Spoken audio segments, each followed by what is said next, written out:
marka waxay tiri dhaxalku ay iga qaadateen imaadin sugootinin wax walba ay iga reebateen wiilku ay iga reebateen gabadhii un baad igu dayseen korimadeedii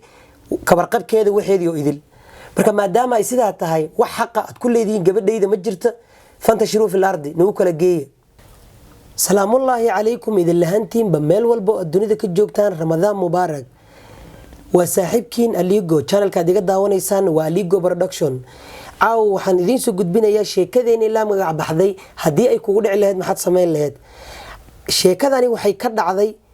ismaamulka Tana River ee magaalada Garsen ee dalkani Kenya sheekadani ayaa waxa ay qabsatay hooyo gabadheedii laga soo doonanayay iyo waxay u dhaxaysaa wiilkii gabadheeda ka soo doonanayay hooyadii ayaa wiilkii waxay ku tiri lacagta fatda ah ama lacagta doonista ah aniga ii keen lacagta caadi ahaan waxa qaadan jiray oo loo geyn jiray odayaasha reerka gabadha laga doonanayo wiilkii hayo uu yiri ilaa waa sudahdiisee lacagtii hooyadii ayuu u geeyay markuu lacagtii hooyada u geeyay dhankiisa waxa jiray marka dhar alaabtii kale ee go'yaha shaalka iyo wixii kale la geyn jiray ayuu waday asaga iyo waxa israacay odayaasha dhankiisa ka socday markii gogashi la fadhiistay ay cunadii hooyada diyaarisay wixii la wada cunay wiilkii iyo dhankii odayaasha waxay dhiibeen alaabtii kale ay wadeen go iyo alaabtii wixii kale la mid ah markii laga gudoomay howshii gabagaba maraysa ayaa waxa la waayay hooyadii gabadha dhashay maadaama lacagtii doonisti ahayd ee ay hooyadii ayada haysay marka hore lagu hagaajiyay hooyadii ayaa la waayay hooyadii barteeda waa la waayay waxay xaafadda ugu tagtay walaasheed oo ah gabadha ayada dhashay islaanta habaryartu ah yaa waxay tiri wixii kale oo dhiman guriga adiga u sii dhamay odayaasha waa la waayay habartii gabadha dhashay waa la waayay way baxda barteeda waa la waayay markii gabagaba ay howsha maraysa ee ay soo laabteen wiilka gabadha doonanayay iyo dhankii odayaashiisa asaga ka socday ayaa waxa isku soo haray dhanka gabadha odayaashii ka dhashay ayaa waxa isku soo haray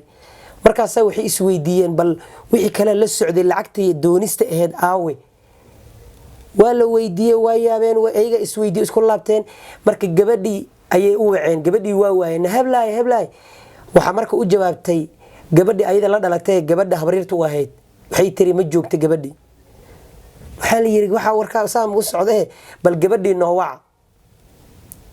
hadii kal adigan ku haysanaawa gabadhii sida loo haystay islaantii oo telefoonadii kala dansatay ayaa soo hadashay waxay la soo hadashay gabadha ayada la dhalatay waxay tiri howshii way dhamaatay Soomaha waxay tiri waa lagu haystaa oo ana li haystaa waxa la leeyahay lacagtii kale ee wixii kala maqnay aawe waxay dhahday odayaasha u tag telefoonkan ka soo waca samaacada furo aniga la hadlaaya gabadhii way soo hadashay samaacadii la furay waxay tiri gabadhayda wax xaq ah oo ku leedihiin ma jirto waxay ku doodaysaa ninkeeda markuu dhintay in ilmihii lagu dayacay wiili gabar ay hore u dhashay gabadha la soo doonaya oo waaga iyada ah 5 jir ahayd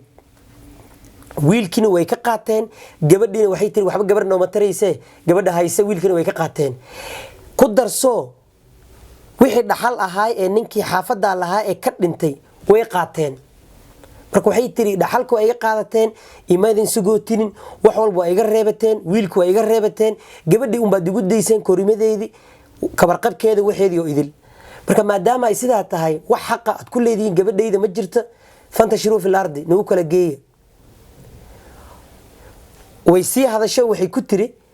hal oday ah marka laga reebay intiina kale waxba iguma leediin waa odayga kaliya ah ee aabba booskiisa noogu jiray ee naga warqabay wax u nagu taaranayay